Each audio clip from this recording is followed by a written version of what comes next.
Alii Birraa lubbuun osoo jiruu jaalalaa fi kabaja uummanni hojii isaatiif qabu arge. Kitaabni seenaa fi hojii Dr. Alii Birraaf barreeffame beekamtii argatee eebbifame. Haati warraa Alii Birraa maqaan Oromoo moggaafamee fi Oromoomuu fi seenaa Alii Birraa muraasni akka itti aanutti dhiyaataa nu hordofa.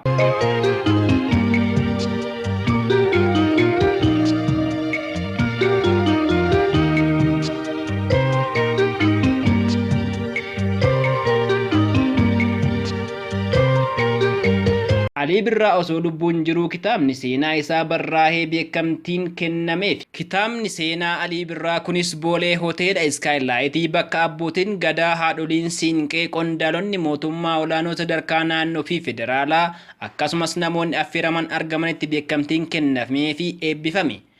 Alii Birraas yeroo beekamtiin kennameef kanatti akkana jechuun dubbate.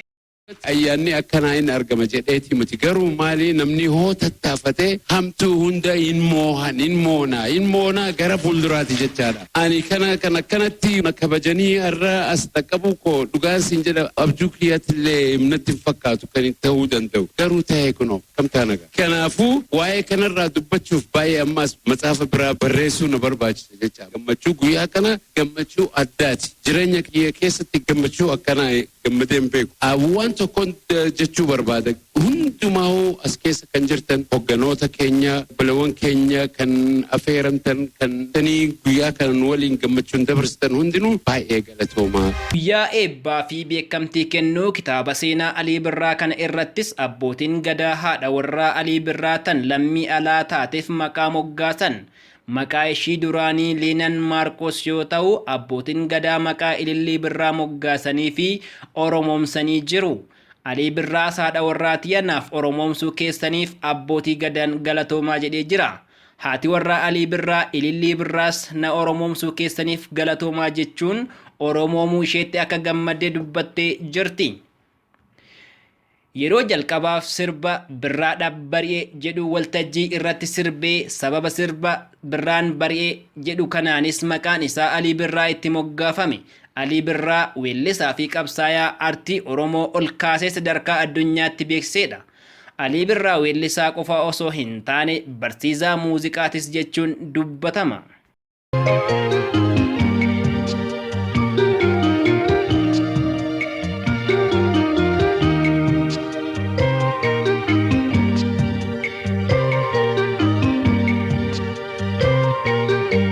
Yeroo jalqabaaf sirba Birraadhaaf bari'ee jedhu waltajjii irratti sirbe sababa sirba Birraadhaaf bari'ee kanaanis maqaan isaa Alii Birraa itti moggaafame. Alii Birraa weellisaa fi qabsaayaa aartii Oromoo ol kaasee sadarkaa addunyaatti beeksisedha. Alii Birraa weellisaa qofa osoo hin taane barsiisaa muuziqaati jechuunis ni danda'ama. Alii Birraa aadaa, seenaa, duudhaa, siyaasa waan Oromoo fi Oromiyaa keessa jiru gama aartii muuziqaatiin sirbee Aliin sirboota siyaasaa, aadaa, jaalalaa, barnoota, cidhaa fi kan kana fakkaatan sirbuudhaan Oromoota hunda biratti beekama. Aliin gama aartiin qabsaa'ee aartii Oromoof wareegama guddaa itti kafale. Alii Birraa hojii aartii Oromoof aarsaa guddaa kafale. Biyya keessaa fi alatti ogummaa jaallatu guddisee saba isaa beeksisuu fi onnachiisuuf hojiilee hedduu hojjeteera. Alii Birraa hojii aartii Oromoof aarsaa guddaa kafalee biyya keessaa fi alatti ogummaa jaallatu guddisee saba isaa beeksisuu fi onnachiisuun hojiilee hedduu hojjeteera. Alii Birraa sirboota afaan Oromootiin alatti sirboota sabaa fi sablammootaa sirbuun beekama. Sirba sabaa fi sablammootaa afaan Sumaalee, afaan Hararii, afaan Affaar, afaan Amaariffaa fi kanneen birootiinis sirbee jira. Sirboota biyyoota ollaa sirbee jira. Keessattuu sirba afaan Suudaaniitiin sirbeen jaalala guddaa kan argate Alii Birraa sirboota kanneen sirbuu isaatiin Oromoota sabaa fi sablammoota akkasumas biyyoota ollaatiin akka wal baraniif shoora olaanaa taphatee jira.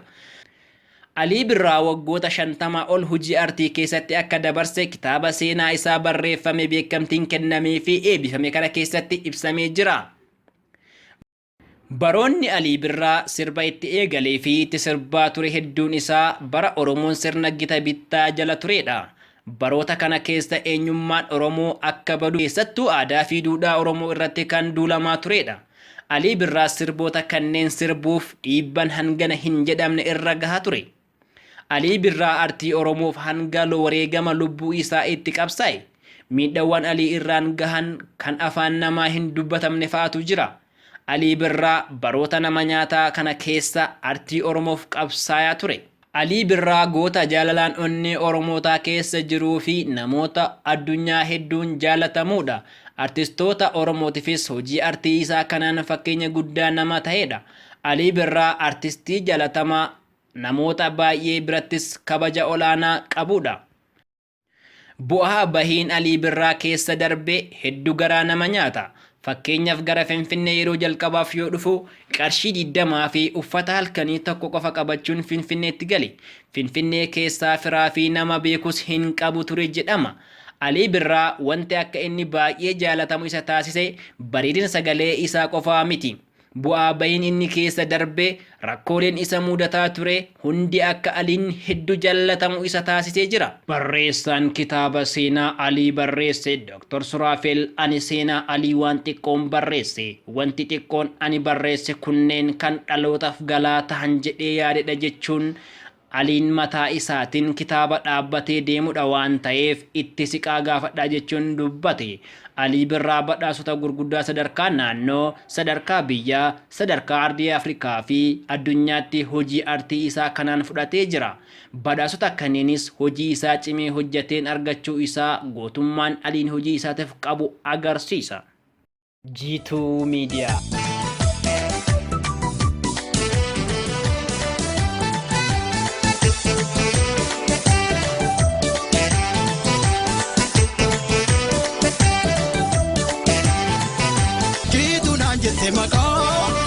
G2 Meediyaan oduu fi odeeffannoo viidiyoolee bashannansiisoo yookiin intarteementii taphoota gaggabaaboo, seenaa, aadaa, duudhaa fi wantoota ijaa fi gurra keessaniif tolu qabatee dhufee jira.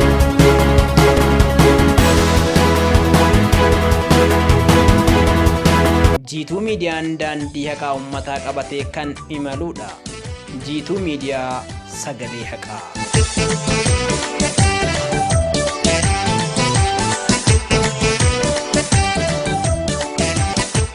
Meediyaan kan keessani isin waliin hojjechuuf isiniif hojjechuuf kutannoo guddaadhaan isin abdatee eegale. G2 Meediyaan kan uummataati. Namni kamuu maatii G2 Meediyaa ta'uu danda'a. Maatii G2 Meediyaa ta'uuf subscribe godhaa. Sheerii fi laayik gochuunis namoota beektan biraan gahaa. G2 Meediyaan kan miidiyaa ta'uu danda'u yoo isin subscribe, share, laayikii fi koomentii gochuudhaan cinaa dhaabbattanidha. G2 Meediyaan kan keessanii waan ta'eef subscribe godhaa. Hiriyoota firoottan, maatii keessanii fi namoota beektan akka subscribe godhan itti himuun nu cinaa dhaabbadha. G2 Meediyaa subscribe gochuu keessaniif galatooma. G2 Meediyaan kan uummataati. Daandii haqaa uummataa qabatee imala. G2 Meediyaa sagalee haqaa.